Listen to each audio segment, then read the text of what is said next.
Bueno, muchachos, buenas tardes. Vamos a comenzar con la clase del día de hoy. Bueno, en este caso trataremos de avanzar de igual manera bastante rápido y a grado de que yo creo que el día de hoy terminaremos esta tercera unidad.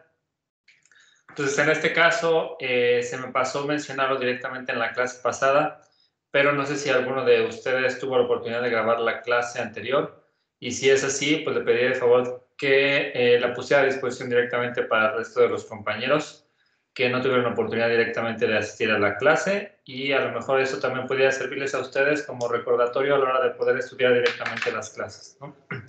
Entonces, en este caso, pues trataremos de que siempre ahora las sesiones que tengamos clases presenciales, tengamos posibilidad de grabarlas también para que esté disponible directamente este material para todos ustedes, muchachos, ¿ok? Pues de antemano una disculpa si esa primera clase no está disponible para quienes no están aquí, pero digamos que en su momento ya podremos ir trabajando en particular. Voy a pasarles directamente las diapositivas de las unidades conforme las vayamos terminando, para que también puedan ir repasando directamente el material que ustedes vayan generando, ¿ok?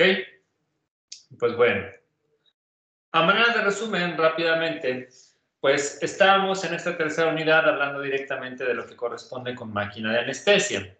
Y establecimos directamente en esta última clase en particular que nosotros estábamos trabajando con una tecnología que es muy similar a lo que ya habíamos visto directamente en ventilación mecánica, pero que tenía algunos aditamentos especiales.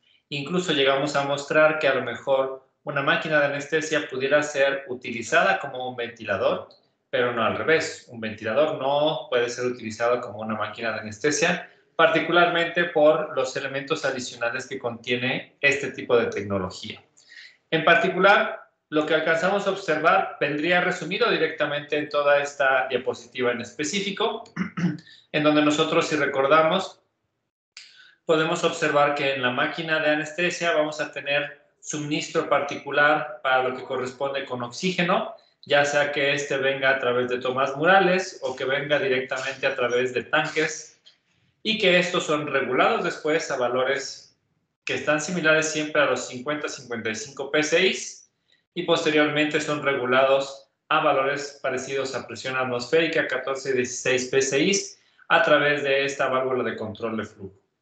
Misma historia directamente para la parte del óxido nitroso, que tenemos suministro tanto de tomas murales como de tanques, y que posteriormente esto es reducido directamente a valores de presión atmosférica a través de una válvula de control de flujo.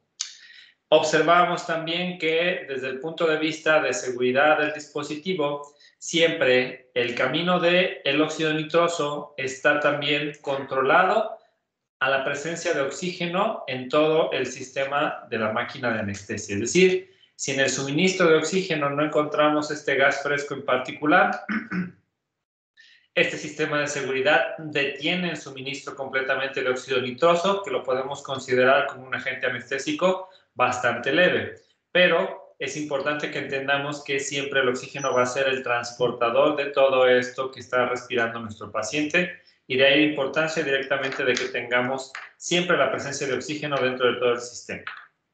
Posteriormente hablamos de lo que corresponde con el vaporizador, que es este elemento importante en donde se hace el suministro directamente del agente anestésico inhalatorio, y que entonces en este caso, por eso en la gráfica, pues podemos observar que a la salida de este vaporizador es cuando ya nos encontramos esta mezcla de colores rosa, verde y azul, que me está significando que en este punto en específico yo ya cuento directamente con el agente anestésico mezclado con mis gases frescos que suministro a mi paciente. El día de hoy nos vamos a concentrar con el resto de la instrumentación que corresponde con la máquina de anestesia, y si alguien tiene alguna duda en particular, pues les recuerdo que pueden levantar la mano o encender el micrófono en cualquier momento y trataremos de responder todas sus dudas, ¿ok? Entonces, en este caso, todo lo relacionado directamente con el vaporizador también lo alcanzamos a observar, la diferencia entre un gas y un vapor, y también estuvimos observando con un modelo muy simplificado cómo es el funcionamiento básico de un vaporizador. Y entendimos también esta necesidad de tener compensado en temperatura y en flujo para asegurar que siempre tengamos directamente una salida de agente anestésico en la misma proporción en la que yo le estoy indicando directamente en la perilla de mi vaporizador, por ejemplo. ¿Sale? Entonces, no sé si alguien tenga alguna duda en particular hasta este momento, muchachos.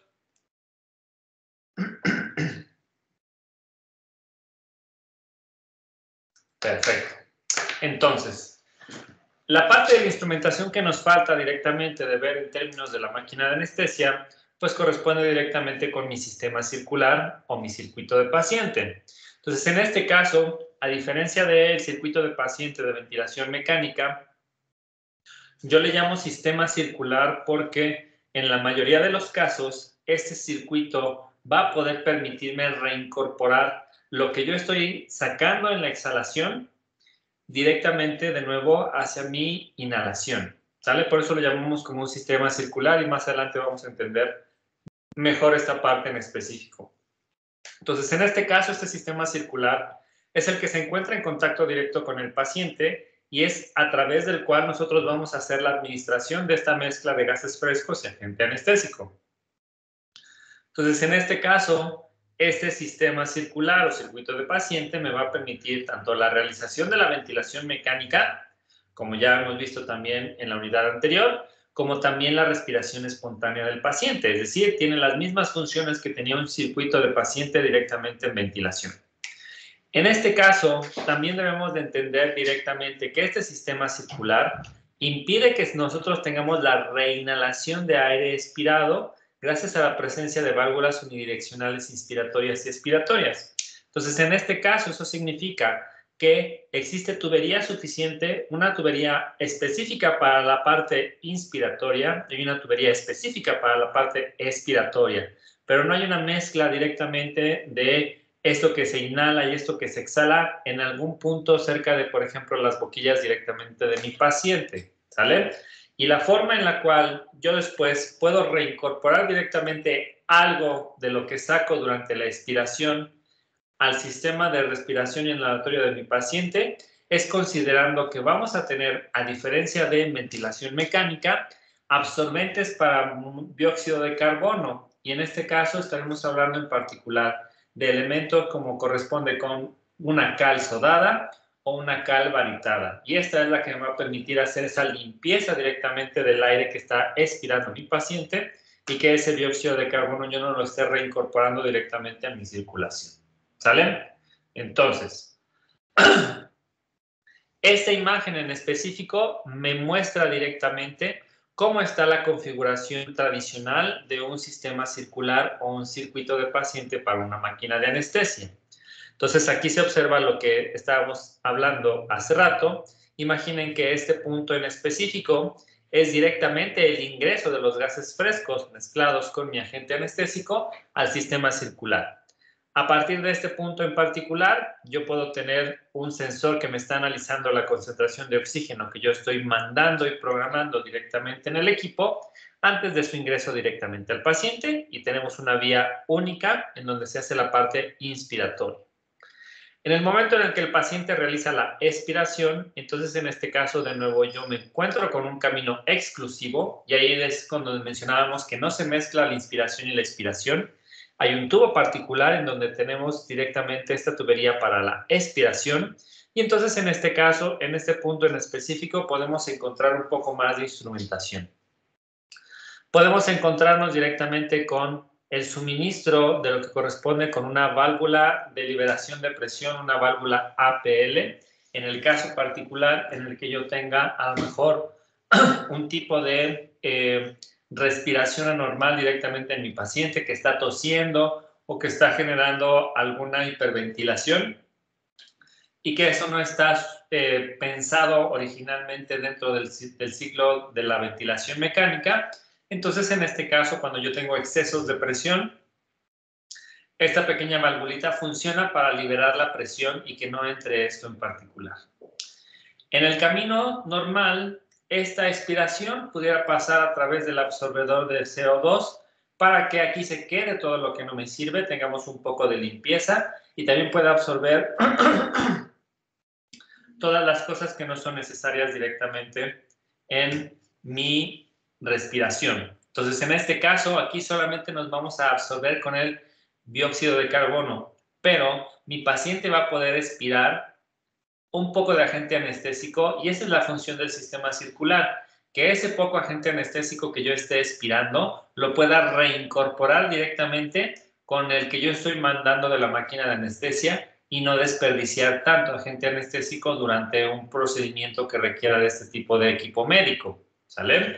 Entonces, en ese sentido, yo debo de entender que el sistema circular usualmente está conformado por la entrada de gases, que es lo que observamos directamente por aquí, válvulas unidireccionales inspiratorias y expiratorias, que es lo que me permite a mí tener, imaginen que tenemos estos cuadritos particularmente en los puntos donde yo tengo la inspiración y la expiración, para asegurar directamente que yo tengo flujos totalmente unidireccionales. Eso significa que yo tendría un punto antes del ingreso a mi paciente en donde tengo una válvula unidireccional inspiratoria y un punto a la salida en donde solamente tenga mi válvula unidireccional expiratoria. Y estas dos se van a estar complementando directamente aquí para poder asegurar que tengo este flujo unidireccional en ambas direcciones. También voy a contar con tubos corrugados para inspiración y expiración, exclusivos de cada fase ventilatoria en específico. Mi conector en Y para hacer la conexión de esta tubería de inspiración y esta tubería de expiración.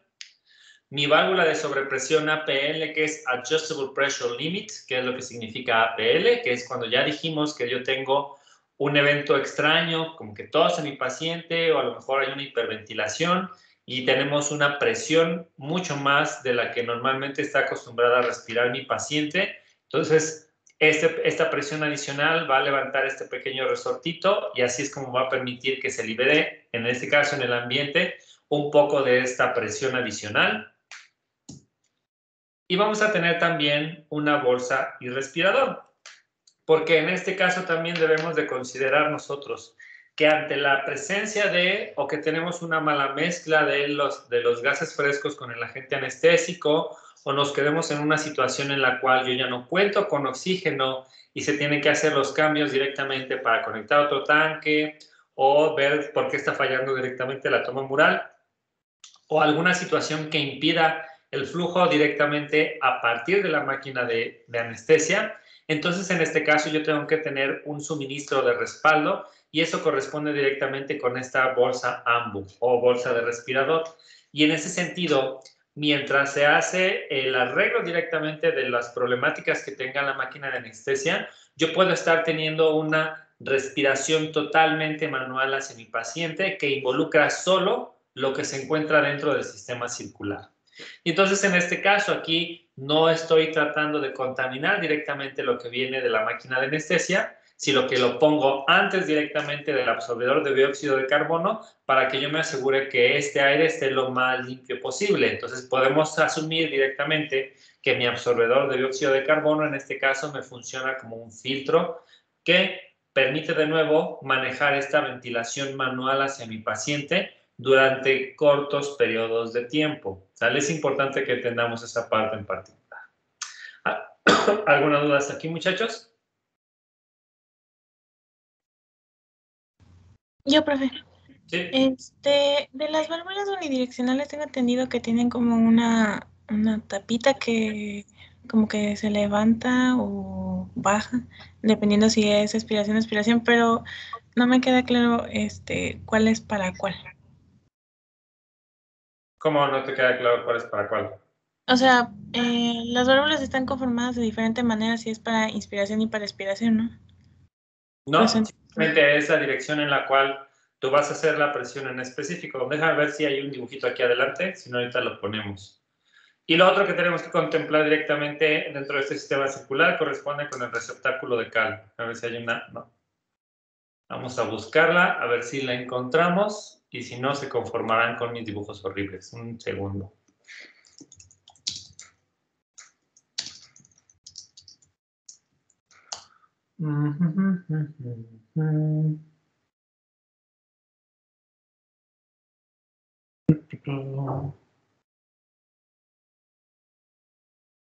Un dibujo bonito, que sea relativamente entendible.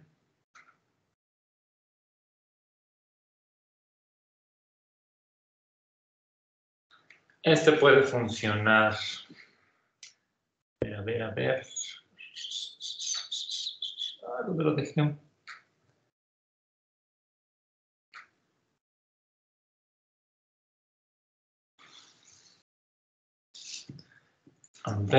A ver. No se ve nada, claro. Ahí ya se ve. Entonces, en este caso, las válvulas unidireccionales usualmente tienen una configuración plástica que tiene una especie de émbolo que permite el paso solamente en una dirección. Entonces, en este caso, le estoy poniendo esta, que aunque dice que es directamente de una máquina de anestesia veterinaria, está transparente y se alcanza a observar directamente lo que nosotros queremos ver en específico. Entonces, tómenlo eso en mente para que vean mi dibujo horrible que voy a intentar hacer. Entonces, en este caso, ustedes imaginen que en el centro directamente de esta válvula unidireccional, yo tengo una serie de orificios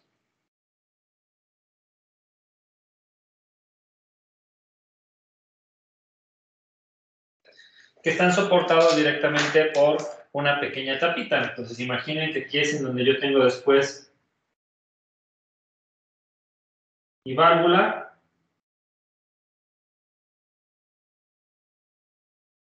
Imagínensela nada más pintada bonita.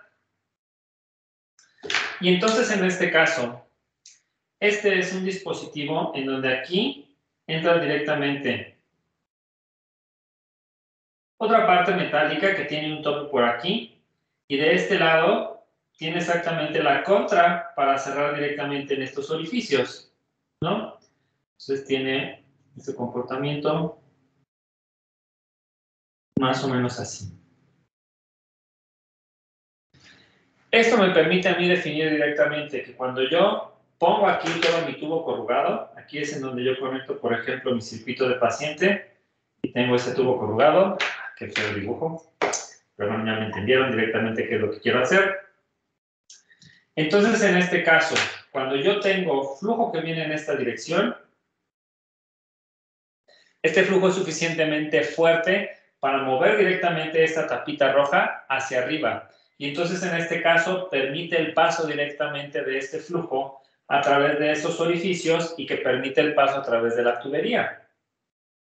En caso contrario, si yo tengo un flujo que viene en esta dirección, lo que va a pasar es que esta tapita va a bajar y se va a posicionar aquí,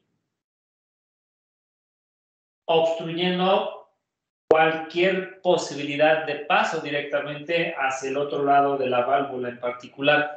Y entonces en este caso es así como se impide directamente cómo está la válvula direccional, unidireccional, inspiratoria o expiratoria. Ya hay máquinas de anestesia que te permiten tener de manera distinta, por cuestiones de colores o cuestiones de calibres, cuál es la parte de la válvula inspiratoria y cuál es la parte de la válvula expiratoria.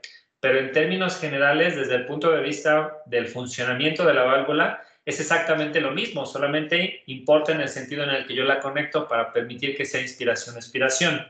Entonces, por ejemplo, si buscamos aquí alguna otra, seguramente vamos a encontrar algunas que sí vienen como de diferentes colores para poder entender cuál es la parte directamente de la inspiración y la expiración. Entonces, en este caso es muy común que se tengan en diferentes configuraciones o en diferentes colores, dependiendo si va a ser para inspiración o expiración, pero el funcionamiento es básicamente el mismo. ¿Vale?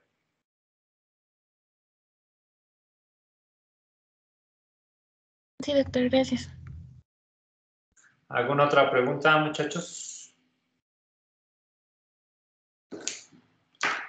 Si no entienden a mis dibujos horribles, avísenme también. Luego yo les entiendo. ¿No? Bueno, entonces, existen diferentes configuraciones de estos circuitos de pacientes o sistemas circulares. Entonces, en este caso, hubo mucho tiempo en donde se le llamaba de igual manera circuito de paciente, particularmente porque no estaba representado como un sistema circular. ¿A qué nos referimos con eso? Directamente a estas dos configuraciones. Las dos configuraciones principales que tienen los circuitos de paciente de una máquina de anestesia es un circuito abierto de paciente, que en este caso en particular nosotros observamos que lo que está expirando mi paciente no está entrando directamente en una recirculación y entonces en el sistema abierto no lo podemos llamar un sistema circular. Entonces, en este caso en específico, yo tengo una entrada de mis gases frescos más agente anestésico para la parte del sistema que hace la inspiración. Entra mi paciente, durante la expiración tiene un paso particular y de aquí se manda directamente hacia un sistema de eliminación. Entonces, en este caso en específico, siempre todo lo que está expirando mi paciente lo voy a mandar al sistema de eliminación. Entonces, los sistemas de eliminaciones corresponden directamente con unos absorbedores de este flujo que está sacando mi paciente para tratar de evitar directamente que nosotros podamos reinspirar el poco agente anestésico que está mandando mi paciente durante la expiración. Y hablamos de respirar a los que se encuentran dentro del área donde se realiza el procedimiento quirúrgico, ¿no? Entonces, es muy común directamente que en un quirófano, si existen estos sistemas abiertos de pacientes en máquina de anestesia, tengamos una tubería conectada directamente a algún punto en el quirófano en donde se haga la extracción directamente de este aire y que eso no se quede dentro del quirófano porque puede ser dañino directamente para el paciente.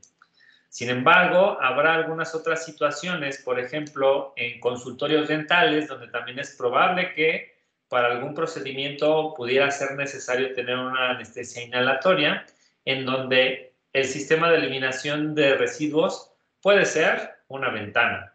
Y entonces, en este caso, una ventana abierta directo en el consultorio, ahí puede ser en donde se tenga colgada una pequeña manguerita del sistema del circuito de paciente en donde se hace la exhalación y simplemente se manda al ambiente. Entonces, es muy baja la proporción de agente anestésico que expira mi paciente y para cuestiones que nosotros nos podamos considerar como bien ventilados, no afecta absolutamente a nadie. La intención es simplemente de que no se mantenga esto que se expira por parte del paciente dentro de un área con un espacio limitado para que no se tenga ninguna afectación. ¿Sale? Entonces, estos sistemas abiertos, todo lo que se expira, lo mandamos al sistema de eliminación de residuos. ¿Va?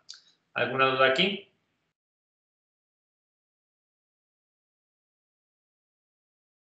Perfecto. Y la otra configuración, obviamente, es el circuito cerrado o mi sistema circular, que en este caso es en donde yo tengo todo el resto de la configuración y nos encontramos directamente con que se tienen esta válvula de sobrepresión APL, tengo mi absorbedor de dióxido de carbono, tengo mi reservorio, tengo mi bolsa ámbula para hacer toda esta parte de la ventilación manual y en este caso se llama sistema circular o circuito cerrado porque sí aseguro que puedo reutilizar directamente lo que está expirando mi paciente de agente anestésico y volverlo a ingresar a la inspiración, como los sistemas tradicionales. Entonces, hoy en día es casi un estándar que se maneja un circuito cerrado por las cuestiones de seguridad adicionales que yo puedo tener, que en este caso corresponde de que me permite realizar una ventilación mecánica manual directamente sin hacer ninguna desconexión de tubería, sino que ya está todo conectado en el paciente. Tengo esta reincorporación directamente del agente anestésico de la expiración en la inspiración y tengo mi absorbedor de dióxido de carbono para que sea una forma inteligente de poder reincorporar directamente lo que exhala mi paciente. ¿Vale? ¿Dudas aquí?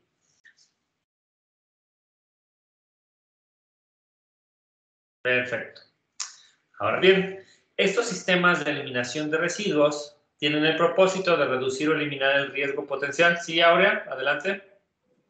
Nada más quería preguntar si hay como alguna operación específica en la que sea como más recomendable un tipo de sistema u otro. No, no en particular. Aquí simplemente depende, o sea, para cualquier procedimiento que requiera una máquina de anestesia, estamos hablando de una anestesia profunda inhalatoria.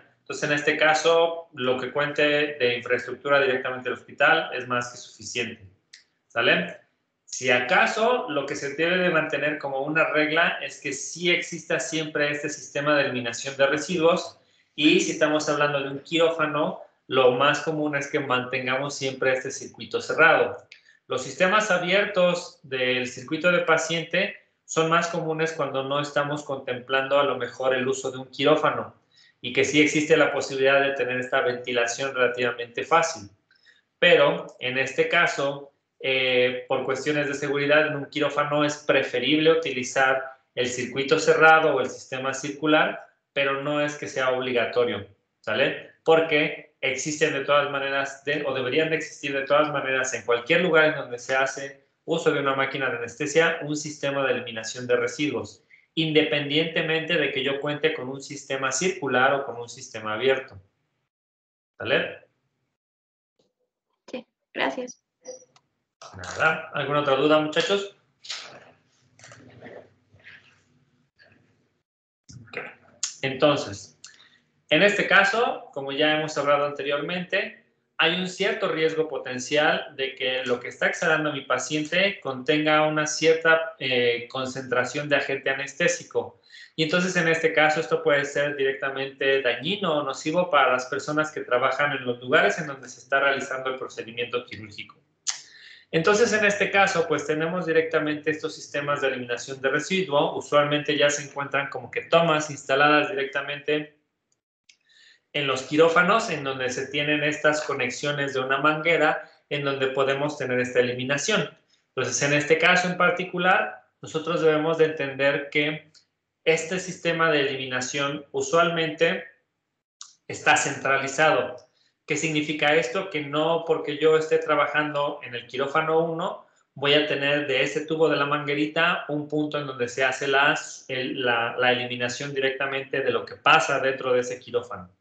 Sabemos que en este caso, si hablamos de situaciones en las cuales la máquina de anestesia se utiliza en procedimientos quirúrgicos, dentro de un hospital podemos tener 4, 5, 6, N cantidad de quirófanos, y entonces en este caso se tiene que realizar la eliminación de todos de una manera más centralizada. Entonces, cuando uno conecta directo a esas mangueritas a partir de lo que son los sistemas de respiración de las máquinas de anestesia, a la salida nos vamos a encontrar pequeños reservorios, que no es otra cosa más que una cierta tubería que se encuentra disponible dentro de toda esta conexión del sistema de eliminación de residuos para permitir que no tengamos un aumento de presión importante dentro del sistema de eliminación. Es decir, si yo solamente estoy tratando de evacuar un solo procedimiento quirúrgico, probablemente esta única salida pasa directo de lo que exhala mi paciente en la máquina de anestesia a la tubería del sistema de eliminación y al sistema de evacuación, que en este caso el sistema de evacuación sí corresponde con una turbina que puede estar conectada con el ambiente donde la saca, y a lo mejor puede estar filtrando también con absorbedores o con algún otro tipo de filtro todo lo que se encuentra directamente expirando por mi paciente. Y que eso, cuando lo libero en el ambiente, pues no tenga ninguna controversia en particular, no sea riesgoso para el resto de la gente. Entonces, mientras tenga una, no hay tanto problema. Pero si empiezo a aumentar directamente la cantidad de agente anestésico que voy a estar mandando al sistema de evacuación, entonces en este caso, pues obviamente esto va a poder eliminar a una cierta velocidad. Si yo empiezo a tener 2, 3, 4, 5 quirófanos en donde también se están mandando el simultáneo la eliminación de residuos, entonces en este caso se tiene que mandar, parte se elimina directamente aquí, parte se va directamente a un reservorio. Y este reservorio usualmente es tubería. Entonces digamos que en este caso tengo un montón de tubería por donde se puede mantener esto que se está expirando de la máquina de anestesia hasta que haya tiempo suficiente para que se dé la eliminación por el sistema de evacuación.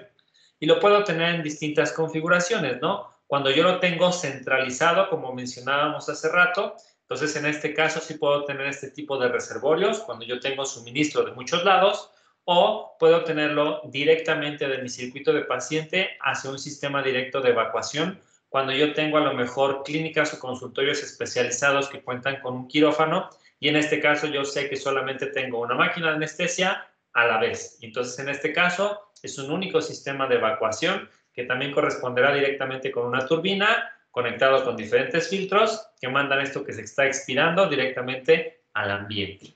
¿Sale? ¿Dudas aquí?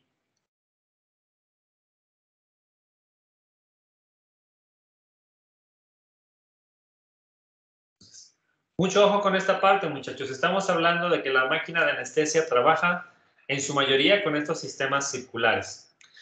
Y estos sistemas circulares tienen la función de reincorporar parte directamente de lo que yo estoy eliminando en la expiración a la inspiración de nuevo. Sin embargo, no es que lo pueda recuperar al 100%. Entonces, eso que no voy a poder recuperar para su reincorporación directamente hacia la parte de la inspiración, lo tengo que eliminar. Y entonces, en ese caso, es en donde entra directamente la parte del sistema de evacuación. ¿Ok?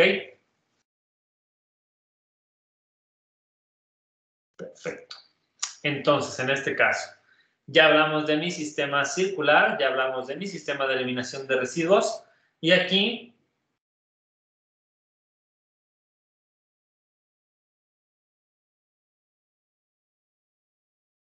un segundo, muchachos, por favor.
Perdón, muchachos. Estoy aquí resolviendo algunas cosas en junta en simultáneo. Pero bueno, ahora bien, hablaremos de lo que corresponde con el monitoreo del paciente directamente en la máquina de anestesia. Entonces, en este caso, vamos a hablar directamente que, como habíamos hablado al inicio de que la anestesia es este tratamiento integral antes, durante y después del procedimiento quirúrgico, entonces en este caso tengo que asegurarme de que mi paciente no solamente va a tener esta pérdida del dolor, pérdida de la conciencia y pérdida de la movilidad, sino que yo no le voy a afectar absolutamente nada de su sistema. Entonces, en este caso, para que nosotros podamos asegurar que no estamos afectando a ninguna de las células del sistema humano, tenemos que estar monitoreando diferentes cosas. Es decir, que el monitoreo de paciente de una máquina de anestesia no es como los monitores de paciente tradicionales. Vamos a tener muchas variables que monitorear dependiendo del procedimiento quirúrgico que yo voy a estar realizando. En ese sentido, algunos de los signos vitales que se pueden estar monitoreando directamente durante el uso de una máquina de anestesia corresponden con el ESG, la oximetría de pulso, salida urinaria, gasto cardíaco. Puedo encontrarme con un registro de electroencefalograma o potenciales evocados, química de gases y electrolitos, presión sanguínea invasiva y no invasiva, estimulaciones nerviosas, saturación de oxígeno en venas o estatus de coagulación, por mencionar algunos de ellos. ¿Sale? Y es que en este caso, aquí yo debo de entender directamente para qué va a ser el uso de la máquina de anestesia. Si, por ejemplo, hablamos de una operación en donde se va a realizar algo directamente en el cerebro, la remoción de algún tumor o algún otro procedimiento en específico, probablemente es súper importante de que nos aseguremos que la anestesia no le vaya a causar ningún efecto dañino directamente a mi paciente. Y entonces, en este caso, durante todo el proceso de la cirugía, a lo mejor se hace la remoción directamente del tejido tumoral, pero después se tiene que realizar una estimulación nerviosa para checar a lo mejor un EEG o potenciales evocados y observar verdaderamente que no se le causó ningún daño al paciente. Y esto se hace antes, durante y después del procedimiento quirúrgico, ¿no? Antes para asegurarnos de que cuáles son sus funciones basales que tiene actualmente ese paciente, durante para poder realizar pequeños cortes o resecciones directamente de tejido y asegurarnos de que no estemos afectando algún área del cerebro en particular, y después, antes de cerrarlo, asegurarnos de que no haya tenido ninguna problemática o estar seguros de cuál haya sido el daño causado por la remoción de ese tejido. Y entonces, en este caso, probablemente las cuestiones de monitoreo relacionados con potenciales evocados, electroestimulación o a lo mejor alguna otra actividad cerebral van a tener una alta prioridad en el monitoreo de ese paciente en específico. Si a lo mejor hablamos directamente de un paciente al que se le va a realizar alguna operación a corazón abierto, por ejemplo, entonces en este caso ahí sí será importante de nuevo tomar en consideración variables cardíacas, ECG, oximetría de pulso, presión sanguínea invasiva y no invasiva, para asegurarnos de que tenemos diferentes puntos de monitoreo que nos aseguren que tenemos la presión adecuada, la salida del gasto cardíaco o el estatus de la coagulación, en el sentido de que esperamos que no porque haya estado mucho tiempo abierto el corazón, hayamos tenido una pérdida directamente en las propiedades de coagulación de la sangre, porque es importante para mi sistema inmune. Entonces, dependiendo del tipo de patología, va a ser el tipo de cosas que yo puedo poner en un monitor de signos vitales. Entonces, en este caso, estos monitores son muy especializados, pueden tener todas estas conexiones y obviamente el usuario usa directamente las más útiles para ese procedimiento en específico. ¿Vale? ¿Alguna duda aquí en particular?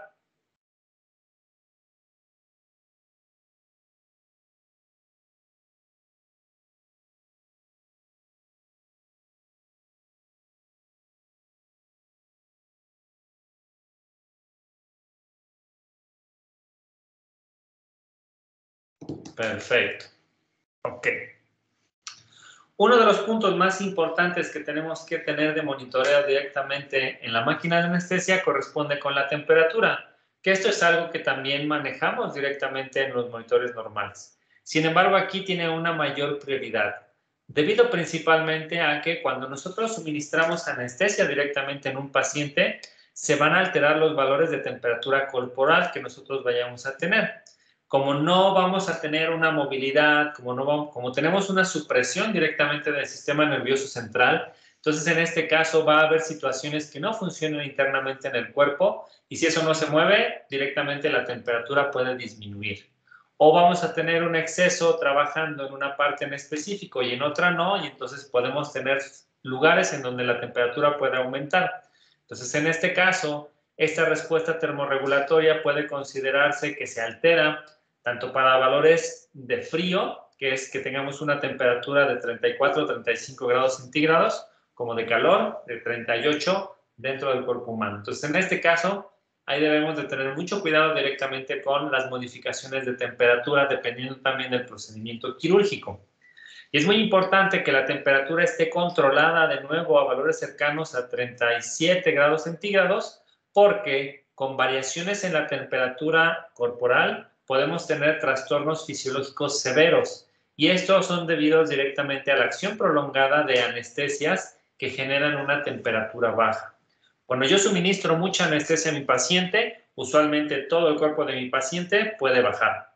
Y entonces, en este caso, esto me puede causar una disminución de las propiedades naturales de la sangre para coagularse, y una sangre que ya no es posible de coagular por sí sola es una sangre que ya no me sirve, porque básicamente sus glóbulos blancos y sus plaquetas dejan de funcionar y el sistema inmune no puede trabajar con esa sangre en específico. Entonces, en este caso, si yo no tengo funcionamiento adecuado del sistema inmune en sangre, pues tengo un aumento de probabilidades de infección postoperatoria, porque no tengo quien me vaya a ayudar en ese momento en específico. Entonces, en este caso, por eso sí es súper importante que tengamos el control adecuado de la temperatura y que se pueda actuar adecuadamente en dado caso de que esté en una temperatura demasiado baja. Por eso también se pueden contar durante los quirófanos con a lo mejor algunas sábanas termoeléctricas para tratar de mantener la temperatura adecuada y estar directamente revisando cómo es la temperatura corporal de mi paciente, tratando siempre de mantener cercano a los 37 grados centígrados y que no tengamos ninguna modificación directamente en las propiedades de la sangre, ¿sale? Sin embargo, también es importante entender que por el otro lado, desde el punto de vista positivo de modificar la temperatura corporal, podemos pensar directamente de que una temperatura baja en el cuerpo va a dar una mayor protección al cerebro de una mala perfusión y esto puede evitar lesiones cerebrales. ¿Qué significa esto? Que yo no tengo procesos inflamatorios directamente en el cerebro, yo lo trato de mantener con una temperatura más baja, con una buena perfusión. Entonces, eso pudiera ser también importante y ahí de nuevo el especialista clínico tiene la decisión de qué es lo que más me conviene, ¿sale? ¿Aquí alguna duda, muchachos?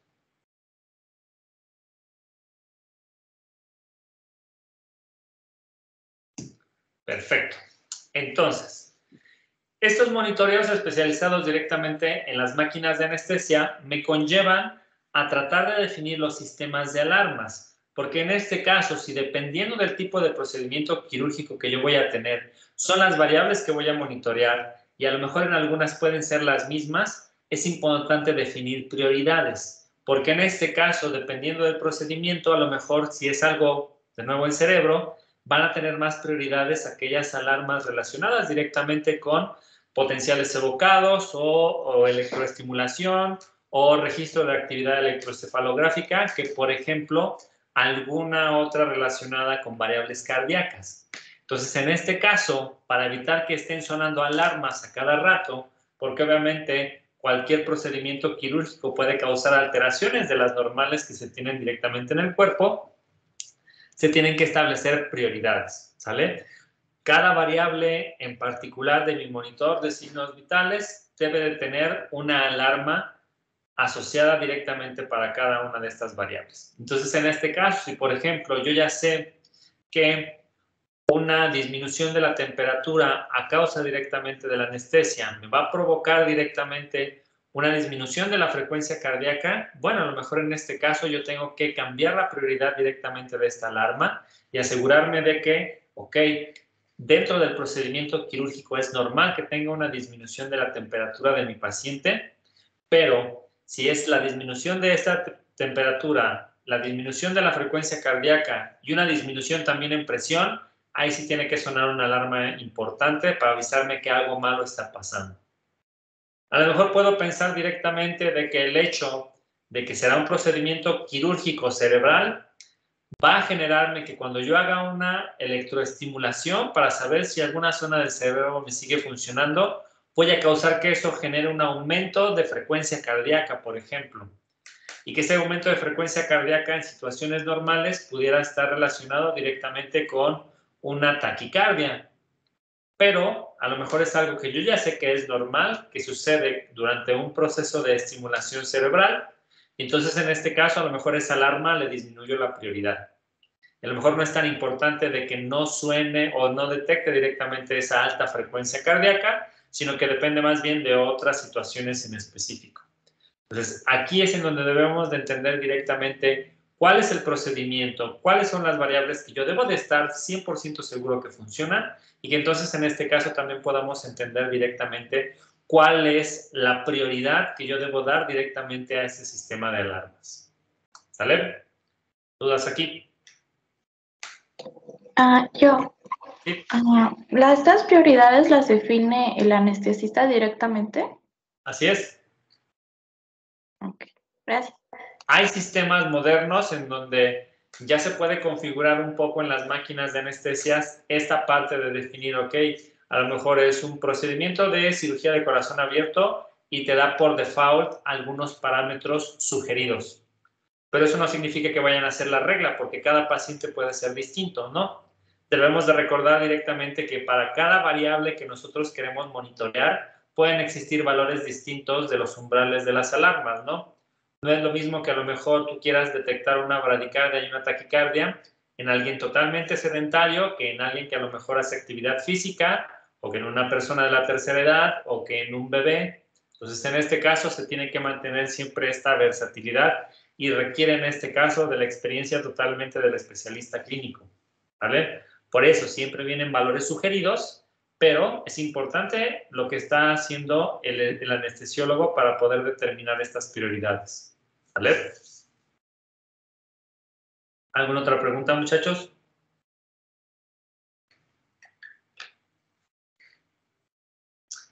Esta pregunta de su compañera, pues viene básicamente relacionada con esto que viene en esta última diapositiva de esta tercera unidad.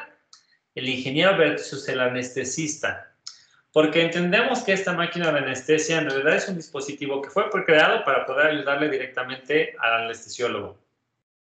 Entonces, idealmente, uno cree que un anestesista desea un dispositivo que permita una administración y monitoreo óptimo de la anestesia. Y nosotros vamos a tratar de diseñar equipos de soporte de vida que siempre puedan agregar una automatización de estos procesos que realiza directamente mi especialista.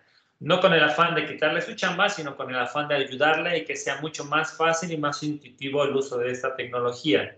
Entonces, en este caso, siempre va a haber un choque en específico entre el ingeniero y el especialista clínico, porque el ingeniero siempre va a querer llevar las cosas a una innovación de diseño o que las cosas sean más automáticas o más robustas para cualquier proceso en específico, ¿sale? Y en este caso, este tipo de innovaciones es lo que ha permitido también que el mercado actual de máquinas de anestesia pues permita tener nuevos modelos, nueva tecnología, modos de funcionamiento, accesorios, etcétera, etcétera, etcétera. Sin embargo, el anestesiólogo seguramente va a querer utilizar sistemas más tradicionales, mecánicos, manuales, robustos, que él puede controlar, que conoce, que sabe directamente cómo está funcionando y no estar dependiendo directamente de dispositivos electrónicos que pudieran ser ultra precisos, pero que son susceptibles de fallas. Entonces, en este caso, siempre es importante entender que vamos a ir en contracorriente directamente con el especialista clínico en materia de innovación tecnológica. Y en ese sentido en particular, la máquina de anestesia es un excelente ejemplo de que el reto siempre va a ser encontrar el balance adecuado entre tecnología y funcionamiento, porque no podemos asegurarle siempre al médico de que todo lo que nosotros hagamos va a funcionar adecuadamente para cualquier caso que él vaya a tener, y que entonces en este caso si se va a requerir de una tecnología muy compleja y es algo que mi especialista clínico no puede entender, no puede manejar, no sabe cómo funciona, cómo arreglar, cómo corregir directamente el tipo de terapia de ventilación y anestesia. Entonces en este caso va a decir, no, regrésame a mi máquina de anestesia que ya es bien conocida por mí, es robusta, casi no me falla, yo lo controlo todos los parámetros y a pesar de que eso pudiera ser mucho más cansado y que pudiera ser propenso directamente a tener errores humanos, para él es preferible a depender de que los errores sean directamente por parte del equipo, ¿sale?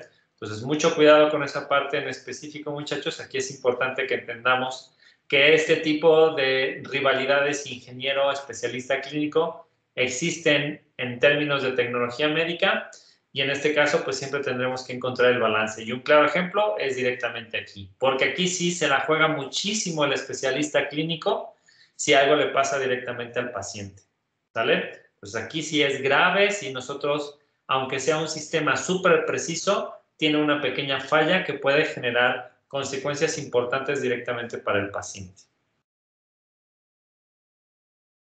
¿Alguna duda hasta aquí?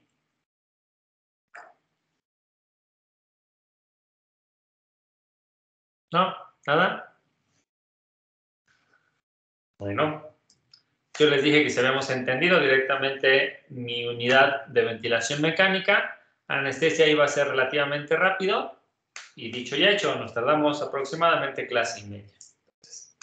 En este caso, posterior al examen, yo espero que podamos agendar un par de sesiones directamente en laboratorio en el que La máquina de anestesia que tenemos ahí, aunque está un poquito arcaica y casi de museo, me permite de todas maneras a mí identificar todos estos componentes que hablamos en la máquina de anestesia, ¿no? Mi sistema de alta presión, mi sistema de baja presión, mi sistema circular, los componentes, las tuberías, estas válvulas unidireccionales, cómo es su funcionamiento, conexiones murales, conexiones de tanques, que como ya dijimos, eso es exactamente lo mismo, que puedan observar ustedes directamente el vaporizador y que también podamos entender un poquito todas estas secciones que vimos directamente en la parte de la unidad 3.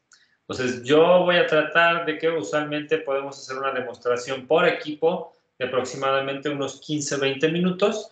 Trataré de que nos organicemos para que tengamos oportunidad los 8 equipos y eso a lo mejor hagamos mientras que unos están trabajando en laboratorio, a lo mejor en simultáneo podemos estar llamando a algún equipo para que puedas ver esta máquina de anestesia, ¿sale? Pero yo les iré informando directamente cómo lo vamos trabajando en eso. Y lo mismo haremos directamente con este dispositivo de electrocirugía, con el que también contamos con uno directamente en la universidad, ¿sale? Entonces, esta unidad cuarta también va a ser relativamente rápida, pero en este sentido, nuestro segundo parcial va a venir hasta después de que tengamos estas 2 sesiones prácticas directamente en laboratorio con los equipos, ¿ok? ¿Alguna duda hasta aquí, muchachos?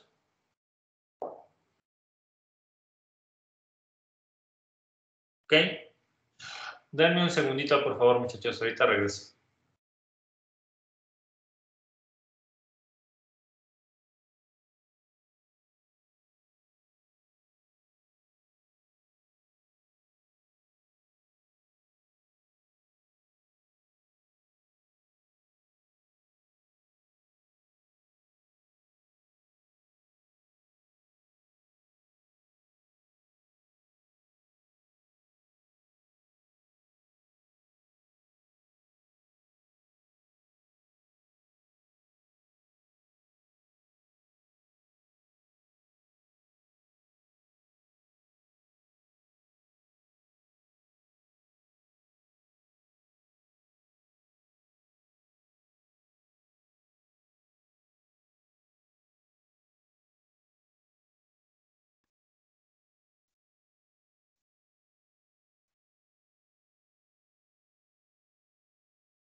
Listo, muchachos. Entonces, ¿alguien tiene alguna duda respecto de unidad 3?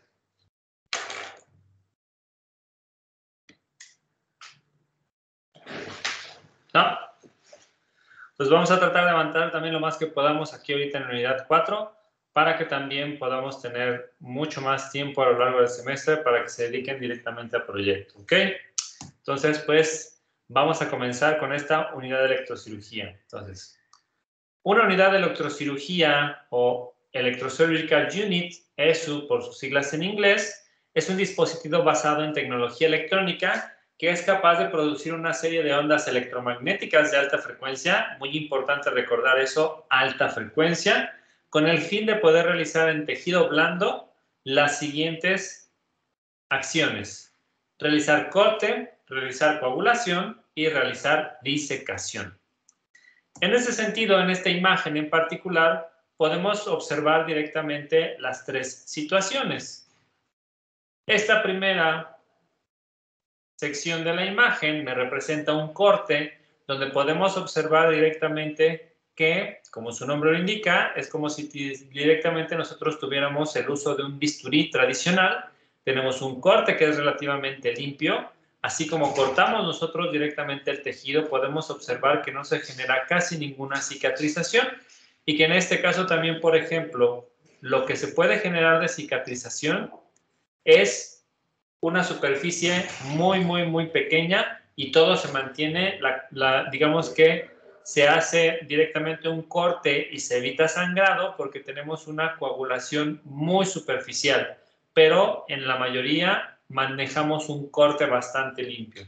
Es decir, que nosotros tenemos un funcionamiento parecido al que tuviéramos directamente con un bisturí, pero no tenemos ninguna emisión de sangre. En la parte de coagulación podemos observar que también se realiza esta parte de corte, pero no es tan limpio y no es tan homogéneo como si estuviéramos hablando directamente de esta parte de corte. Observamos algunas pequeñas irregularidades directamente durante el corte y sobre todo en esta parte en específico podemos observar directamente que la profundidad de la coagulación es un poco mayor, ya no es tan superficial como lo teníamos en esta primera sección. Y cuando hablamos de disecación, en este caso tenemos un mayor daño directamente en el tejido, el nivel de coagulación es mucho más potente, es una profundidad mucho mayor, pero en este caso no tenemos la limpieza de un corte, de una coagulación, sino que tenemos una destrucción mucho más grande de tejido que no es posible controlar directamente con el equipo. Pero tiene esta diferencia importante de que se genera una mayor cantidad de coagulación al interno de dicho tejido. ¿Sale? Entonces, en este caso, estas tres cosas no se nos vayan a olvidar. Entonces, este tipo de tecnologías en donde en realidad yo quiero algo que me permite cortar o coagular sin tener una cantidad importante de sangrado, no es algo nuevo, es una tecnología que existe desde los años 20, ¿sale?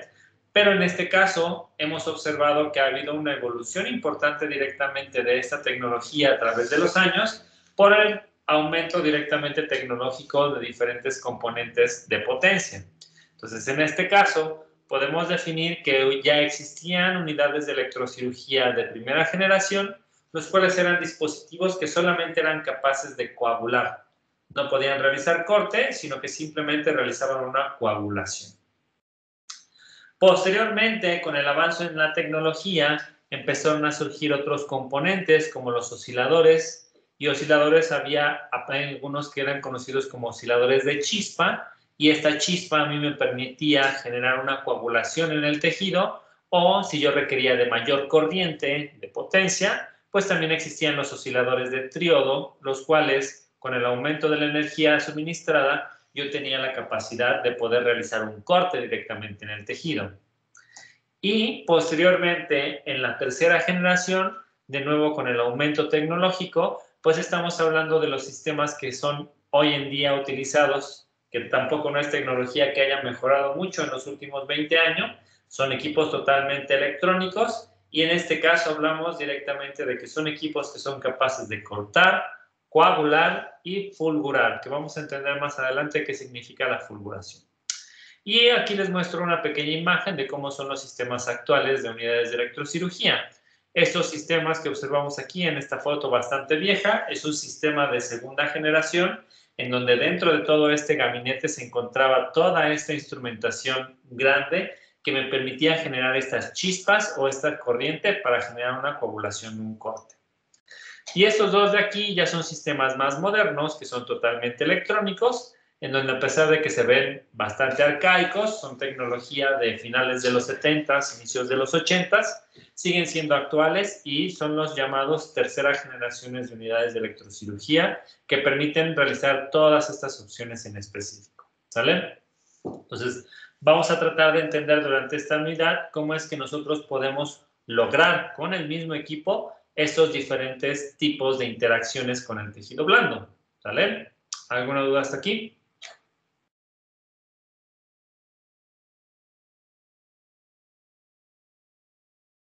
Muy bien.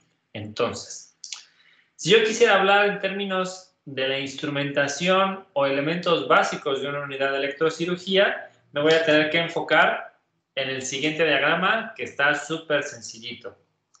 Tengo una unidad de electrocirugía que básicamente es mi suministro de energía de alta frecuencia, el cual lo voy a mandar directamente a través de un electrodo activo.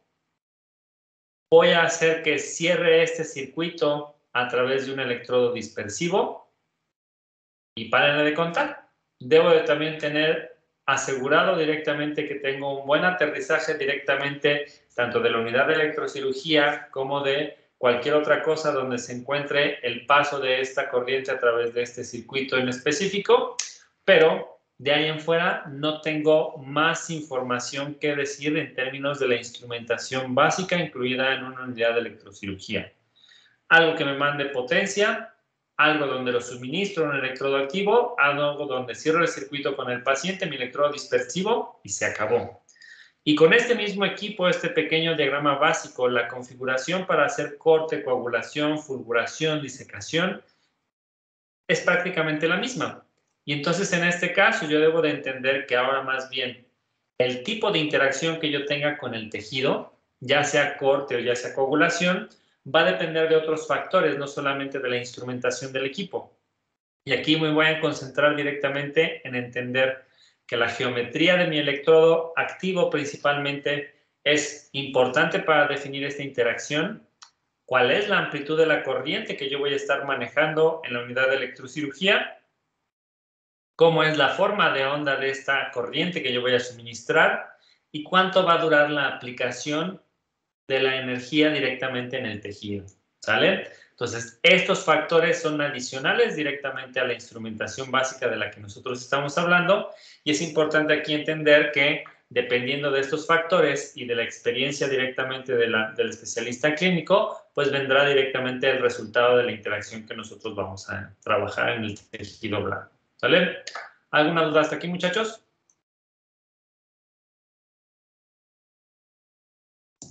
Perfecto. Entonces, vamos a entender el principio de funcionamiento de esta unidad de electrocirugía. A final de cuentas, yo con esta unidad de electrocirugía voy a querer causar efectos en el tejido blando dependiendo de qué tan rápido voy a calentar este tejido y qué afectación le genero a nivel celular. Imaginemos que esta flecha corresponde directamente con una barra de temperatura y entonces yo debo de entender que hablando de la temperatura corporal que nosotros manejamos de manera superficial, en ese sentido hablaremos directamente de una temperatura que está del orden de los 36, 37 grados centígrados. Aquí, durante temperatura corporal normal, pues el tejido se comporta de manera normal también. Entonces, en este caso, no hay ninguna generación de energía, no hay ninguna actividad que yo pueda generar, un corte, una coagulación, una chispa, no hay nada. En el momento en el que yo trabajo con temperaturas que son mayores a los 45 grados centígrados, entonces en este caso, aquí yo empiezo a generar un pequeño calentamiento en el tejido, pero no le genero ningún efecto secundario todavía al mismo. Entonces, todavía hasta de cosas que se encuentran del orden de los 45 grados centígrados, 50 grados centígrados, hay un calentón del tejido, pero no generó ninguna propiedad adicional directamente a nivel celular. ¿Sale? podremos empezar a tener quemazón, a lo mejor, pero no estamos teniendo cosas relativamente graves. Cuando nosotros nos vamos a rangos que se encuentran entre los 45 y los 60 grados centígrados, aquí es donde yo voy a comenzar a causar una coagulación. Y esta coagulación en realidad lo que genera es una muerte celular. Eso significa que lo que va a pasar a nivel celular es que va a haber una solidificación de las proteínas celulares, que estas son las encargadas de hacer todo adentro de la célula. Y entonces en este caso, cuando sucede esta solidificación de las proteínas, lo que sucede es que se va a generar una pequeña costra, ¿sale? Entonces en este caso, cuando llegamos a estos niveles de temperatura, todavía se quedan ahí las células muertas y se genera esta costra, pero no tengo una destrucción de tejido específico como para poder decir que yo estoy generando un corte, ¿ok? Cuando yo me voy a temperaturas del rango de los 100 grados centígrados, sucede una disecación. Esta disecación lo que significa es que ahora todo ese contenido acuoso que existía dentro de las células, que a lo mejor primero se solidificaron las proteínas, pero todo el agua que existía dentro de la célula también estaba todavía adentro. Ahora cuando llego a los 100 grados centígrados, ya sabemos que 100 grados centígrados es el punto de ebullición del agua. Entonces en este caso el agua que está dentro de las células se comienza a evaporar. Y entonces en este caso esta disecación, esta costra, tiene un mayor nivel de profundidad, ¿vale? Pero de nuevo todavía no tenemos un corte. Cuando yo voy por encima de los 100 grados centígrados, entonces en este caso lo que yo voy a hacer es que este contenido sólido de las células se va a reducir directamente a carbón, sucede una carbonización, sucede una destrucción de tejido. Y entonces en este caso es hasta este punto, cuando yo me encuentro por arriba de esos 100 grados centígrados, que puedo generar el corte, ¿sale? Entonces, la tecnología involucrada en una unidad de electrocirugía básicamente trata de regularme la cantidad de temperatura que yo puedo causarle al tejido en poco tiempo a través de un sistema electrónico que maneje potencia, en este caso, corriente. Si yo llego a valores que me manejan solamente o me causan en el tejido temperaturas del orden de los 60 grados centígrados, solamente causaré una coagulación. Si yo voy a los 100 grados centígrados, podré generar una disecación. Si yo voy por arriba de esa temperatura, ya podré generar directamente un corte. Durante las sesiones prácticas, que espero que las podamos realizar con este tipo de equipos en específico, la práctica clásica, digamos, no práctica como tal, pero la demostración que hacemos es que cada equipo se traiga un pedazo de carne en particular de la carnicería y prendemos el equipo y podamos hacer cortes, coagulaciones, disecaciones, fulguraciones. Solamente que aquí tenemos que analizar si es viable porque usualmente requerimos de un absorbedor porque realizamos la carbonización, de muchos de estos tejidos que nosotros estamos manejando. Y entonces en este caso huele como si estuviéramos haciendo carnitas directamente en el laboratorio y estas partículas de carbón se quedan siempre ahí en el laboratorio. Entonces es importante poderlas eliminar. Entonces podemos buscar algunas otras alternativas como una fruta o jabones, pero no son tan divertidos como la carne porque la grasita cuando le prendemos fuego, bueno, cuando le pasamos corriente, se generan chispas azules que son bastante divertidas de observar la primera vez, aunque es un poco más peligroso, pero si lo hacemos con cuidado probablemente podamos tener el uso de esta unidad de electrocirugía, ¿vale? Entonces, hay que entender directamente que el principio de funcionamiento de la unidad de electrocirugía es yo aplico más calor, yo genero un efecto secundario directamente en el tejido, ya sea que solo solidifique sus proteínas, evapore todo el agua que tienen las células o carbonizo las células y genero una destrucción de tejido en particular. ¿Vale? ¿Alguna duda hasta aquí, muchachos?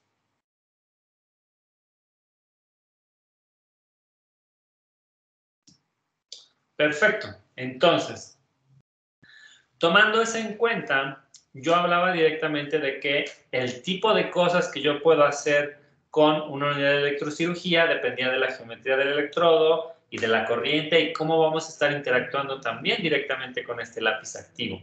Entonces, en este caso, yo debo de entender que con el mismo equipo yo puedo causar disecación, que significa que yo voy a tener en este caso una coagulación bastante superficial, pero no tengo ninguna destrucción de tejido. Cuando yo tengo la posibilidad también, por ejemplo, de realizar una coagulación, pero sin tener la posibilidad de estar en contacto directo con el tejido, es decir, yo tengo tanta corriente acumulada dentro del dispositivo que me acerco lo suficiente hacia el tejido sin llegar a tocar, entonces en este caso soy capaz de producir una chispa que brinca directamente hacia el tejido. Entonces en este caso esta chispa va a generar una coagulación que es de una extensión mucho más grande que si yo hago un contacto directo, pero que va a tener una superficie de coagulación mucho más delgada, tiene un menor poder de penetración la fulguración, pero simplemente hablamos de una coagulación sin contacto. Cuando yo hago una coagulación en específico, lo que estoy observando aquí es que de nuevo no estoy generando ninguna modificación directamente en el tejido, pero tengo un nivel de coagulación que es mucho más potente que solamente la disecación. Entonces, en este caso, la coagulación también requiere de contacto directo y la ventaja va a ser que tiene una mayor profundidad del tejido que está tratando de disecar.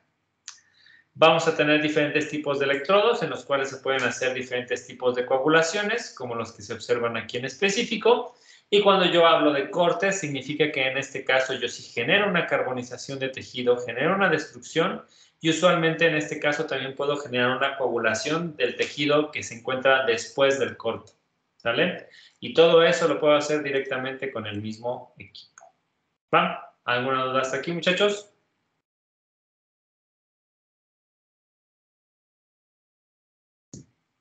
Perfecto. Entonces, debemos de entender que las unidades de electrocirugía tienen diferentes modos de aplicación.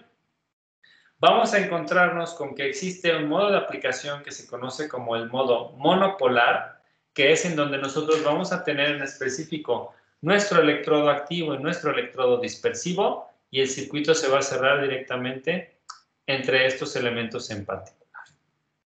Y vamos a tener un segundo modo de aplicación que se conoce como el modo bipolar, en donde en este caso yo voy a encontrarme con la diferencia importante de que solamente en el electrodo, en la punta del electrodo, es en donde yo voy a tener el circuito que se está cerrando, ¿sale?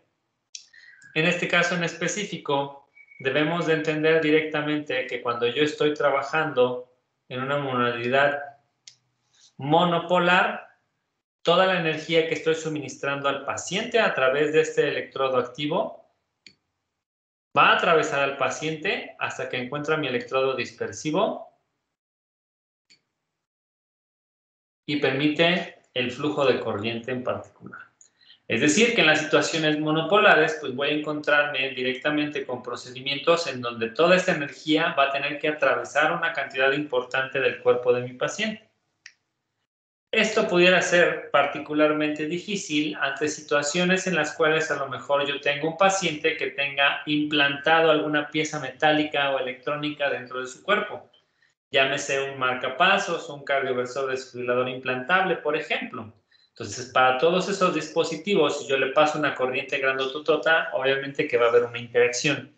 Entonces, ante esas situaciones, fue que se inventó directamente el modo de aplicación bipolar de las unidades de electrocirugía, que indican directamente que la corriente se mueve solo en un espacio muy pequeñito, directamente en el sitio activo del procedimiento quirúrgico. No tengo que tener un electrodo dispersivo por el cual voy a hacer que se vaya toda la corriente que yo estoy aplicando, sino que siempre esos dos puntos de contacto, entrada y salida de corriente, suceden en un área muy pequeñita, definida directamente en la punta de mi electrodo. ¿Vale? Y estas son las dos maneras que vamos a estar viendo cómo funciona directamente la unidad de electrocirugía. ¿Alguna duda hasta aquí, muchachos?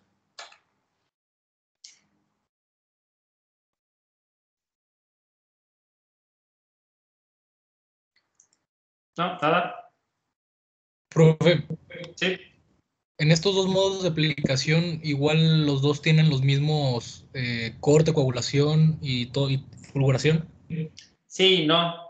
Vamos a ver más adelante que en este caso la geometría del electrodo Si cambia directamente, en monopolar vamos a tener muchas geometrías. En bipolar solamente manejamos una, que es con 2 puntas directamente en el lápiz en específico.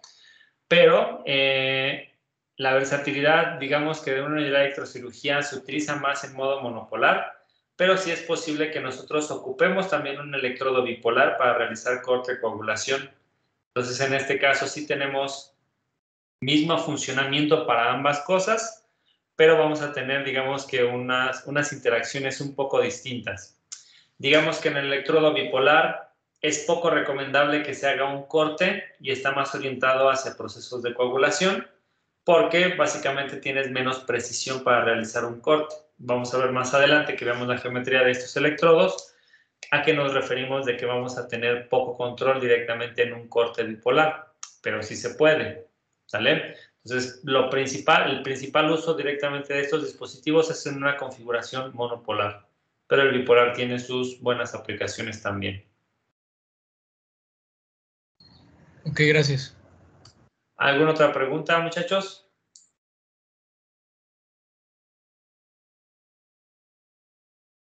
¿No? Entonces, en este caso, le dejamos hasta aquí por el día de hoy. Les agradezco y pues bueno, en este caso nos vemos el próximo miércoles para tratar de avanzar la unidad de electrocirugía. Y muy probablemente el viernes de esta semana terminemos esta cuarta unidad. Y entonces en este caso no se preocupen directamente por la parte de los exámenes, los iremos llevando directamente conforme vayamos avanzando. El miércoles 9 de marzo tenemos nuestro primer parcial como ya acordamos. Y el segundo parcial no va a venir hasta que concluyamos las 2 sesiones prácticas, tanto de unidad de electrocirugía como de máquina de anestesia. Cuando las concluyamos será cuando tengamos nuestro segundo parcial, ¿ok? Entonces todavía pueden faltar a lo mejor unas 2, 3 semanas después de esto. Pero sí es importante que vayamos avanzando en el contenido del curso para que tengan la mayor cantidad de tiempo disponible para trabajar en sus proyectos, ¿ok? ¿Alguna duda, comentario, sugerencia? Profe, respecto a mi examen, ¿cree que me pueda regalar ahorita 5 minutos nada más? Ok, sí, ahorita si quieres me escribes en el chat y lo vemos. Gracias. ¿Alguien más? ¿Alguna duda, comentario? Yo, profe. Sí. ¿Las unidades 1 y 2 ya se encuentran en los materiales de la clase? No, apenas los voy a subir hoy junto con la tercera unidad para que ya se pongan a estudiar directamente para su primer parcial y también repasen lo que vimos de la tercera unidad, que fue bastante rápida. Ok, profe, muchas gracias. ¿Alguna otra duda, muchachos? Bueno, en este caso sí, viene un comentario adicional de mi parte por situaciones de que, digamos que la sala de usos múltiples lo manejan como un espacio comodín aquí ahorita en la facultad y que tenemos un horario particularmente raro de 1 a 3. Entonces, en este caso, el secretario académico me pidió que si pudiéramos movernos de espacio y en este caso, si llegáramos a tener clases presenciales, que en este caso corresponderán los días viernes en particular, nos vamos a ver en el auditorio, ¿sale? Pero recuerden que de todas maneras, durante nuestras semanas presenciales, la intención es que lunes y miércoles estemos siempre en el laboratorio trabajando en los proyectos para ir avanzando en paralelo en esta parte en específico. Pero sí es para que ustedes recuerden directamente que los viernes o los días que por alguna razón vamos a tener esta necesidad de vernos en aula, va a ser directamente en el auditorio. Entonces, en este caso, nuestro primer parcial, el miércoles 9 de marzo, lo vamos a tener directamente en el auditorio, ¿ok? No se les vaya a olvidar, muchachos, por favor, si pueden anotar eso en su horario o donde tengan directamente qué aulas les toca, pongan que nuestro curso de instrumentación biomédica avanzada se mueve al auditorio, por favor.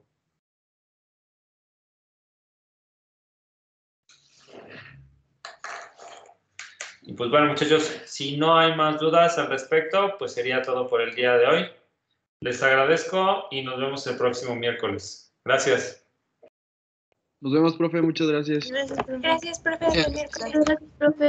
Gracias. Gracias. Hasta luego.